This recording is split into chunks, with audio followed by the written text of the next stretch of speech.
Top 20% get 6 times more benefits from student debt cancellation than the bottom 20%, a new study finds.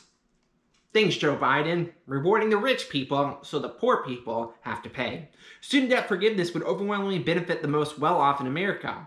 Well, we've known this for a really long time. I don't know why this hits. Every few years this gets brought up, and they do this study, and they show. From Senator Elizabeth Warren's plan to AOC, some of the most prominent progressive politicians in the country are pushing hard for widespread student debt cancellation. They're trying to buy votes. So it's fascinating to see a new study shows the forcing taxpayer to pay down roughly $1.5 trillion government-held student debt is not a progressive policy by any stretch. Pay your debts, people. Don't be a shitbag. Note that just 1 in 3 American adults over the age of 25 actually has a bachelor's degree. This population naturally holds almost all student debt, yet college graduates typically make 85% more than those who only have a high school diploma and roughly $1 million earned more over a lifetime. So any government policy that forces taxpayers to pay off loans held by a relatively well-off slice of society is actually regressive, meaning disproportionately helps the wealthy. You don't have to take my word for it. This is a finding from a new University of Chicago study. Poor people pay for rich people's college. That's the American dream, right? Akama, Savinia, Catherine, and Konstantin Yanis crushed the numbers and conducted the full student debt cancellation would be a highly regressive policy. And award $192 billion to the top 20% of income earners, and yet just $29 billion to the bottom 20%. Super progressive. See, liberalism is for rich people. The study also examines other proposals to have taxpayers pay off $10,000 or $50,000 in debt per person, rather than all debt. It finds similarly regressive outcomes for these propositions as well. People who could afford to go to college now get tax money to pay off their college debt, while those who are actually poor and can't go to college see an increase in taxes. Good job.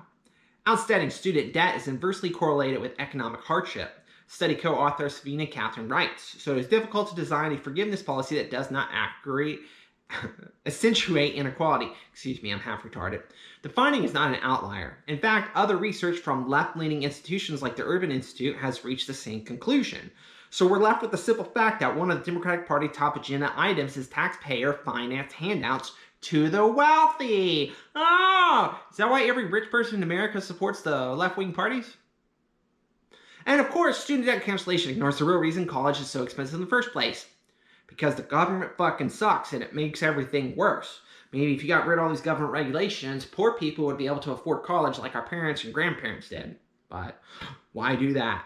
But we nonetheless face an important question. Why are supposedly progressive politicians elected as champions of the working class using their power to push for handouts for the wealthy? Because poor people tend to be dumb and so they'll vote for them, and then rich people want to keep the riches so they'll vote for them. One possible answer is sweeping big government policies involving the centralization of so much power that they're inevitably corrupted by favoritism and clientism. There's no such thing as just and fair method of exercising the tremendous power of interventionism put into the hands of the legislation and executive. Austrian economist, that's how you know he's good, Loic von Mises, once wrote, in many fields of the administration of interventionist measures, favoritism simply cannot be avoided. As for favoritism is concerned, guess who overwhelmingly for the progressive Democratic politicians? That's right, young, stupid people that are well-educated. So well-educated, they can't pay off their own debt. Probably because they got an underwater basket weaving degree. Fucking idiots.